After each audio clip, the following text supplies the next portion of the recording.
आइए सुनाते हैं क्या कुछ कह रहे हैं। इस प्रकार की हिंसक घटनाएं बढ़ती जा रही हैं। सामान्य तौर पर मत भिन्नता तो लोकतंत्र में स्वाभाविक होती है, लेकिन इस प्रकार की घटनाएं आमतौर पर देश में देखने को नहीं मिलती थी। लेकिन यह घटना लगातार बढ़ रही है और यहाँ तक बढ़ गई है कि भारतीय जनता पार्टी के राष्ट्रीय अध्यक्ष, जिनको सुरक्षा भी है और उनके काफिले पर भी पथराव हो और उस पर अनदेखी सरकार की ओर से रहे, यह घोर निंदनीय है। और मैं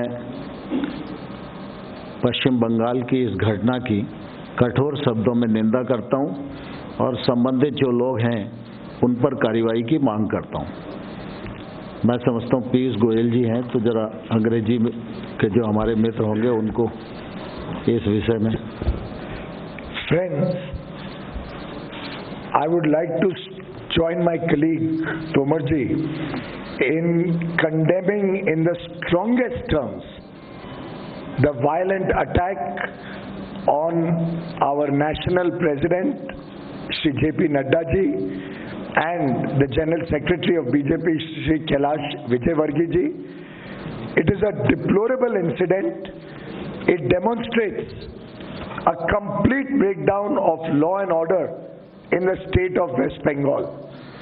Since yesterday, there was evidence of inadequate police presence for the national president of the world's largest political party. There were clear signals emanating from the establishment that they were uncomfortable with the growing popularity of the Bharatiya Janata Party in West Bengal. And the attack, the way the stones were pelted on the cavalcade, you saw the size of the stones, you saw the injuries